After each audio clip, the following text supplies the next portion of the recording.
This is the BBC. This podcast is supported by advertising outside the UK.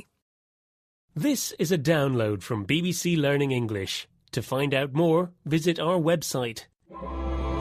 6 Minute Vocabulary from bbclearningenglish.com. Hello and welcome to 6 Minute Vocabulary with me, Neil. And me, Finn. In this programme, we're talking about phrases from Shakespeare. They're phrases that were either invented by Shakespeare or used by him in his plays, and that we still use a lot today. We'll give you plenty of examples of these, and we'll teach you what they mean. We'll have a quiz, and we'll also bring you a top tip for learning vocabulary. Let's start with Danny. He's talking about cooking and entertaining friends. And while you listen, think about this question. Does Danny think it's easy to find special ingredients for recipes?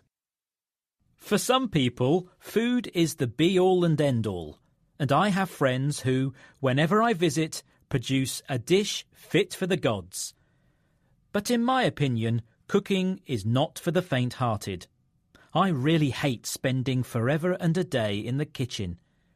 Dinner parties usually mean trying to track down some special ingredient, which ends up being a wild goose chase. It's pretty much a foregone conclusion that my chosen recipe won't work out as I hope. So I just throw a party once a year to repay all my friends in one fell swoop. Fortunately, every one of them has a heart of gold. So they understand. That was Danny. And we asked you, does Danny think it's easy to find special ingredients for recipes? And the answer is no, because usually it's a wild goose chase. Now, a wild goose chase is used in Romeo and Juliet. This means a situation where you waste time chasing after something that you can't get. So Danny clearly has had bad experiences of trying to find ingredients and not succeeding. Exactly. Well, there are 4 more Shakespearean phrases in our first clip. Listen out for them. For some people, food is the be-all and end-all, and I have friends who, whenever I visit, produce a dish fit for the gods. But in my opinion, cooking is not for the faint-hearted. I really hate spending forever and a day in the kitchen.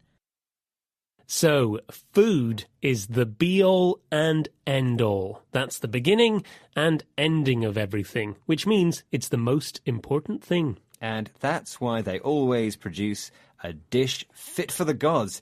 Clearly, if something is suitable for the gods, it is the best possible. But cooking is not for the faint-hearted, Danny says.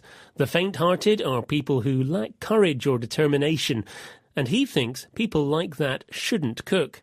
This phrase shows how difficult Danny finds cooking. And he hates spending a long time in the kitchen. He does. Forever and a day is a very long time. Right, there are 3 more phrases coming up in our next clip.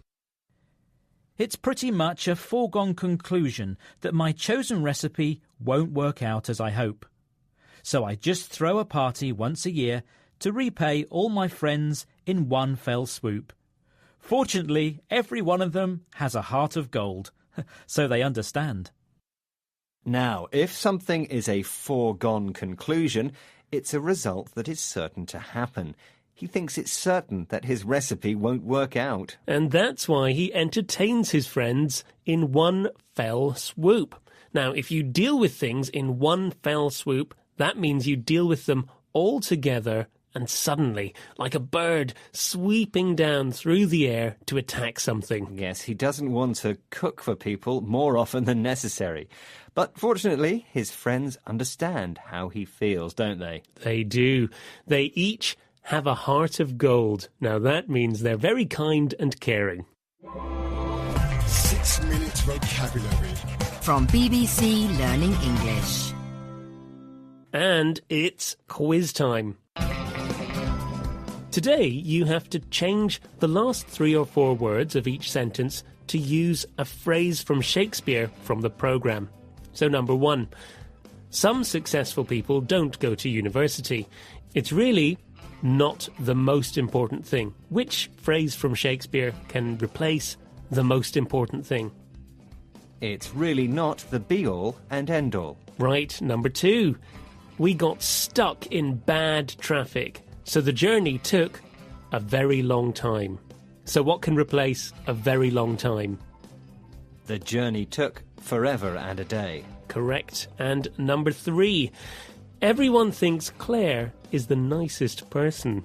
She's always been very kind. What can replace very kind?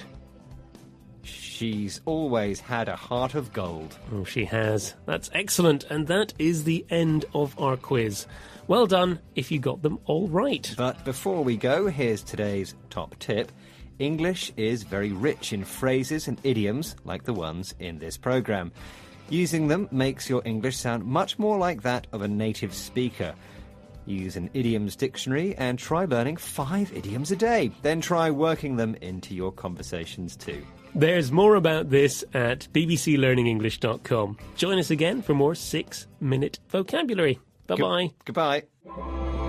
6 minute vocabulary. From the BBC.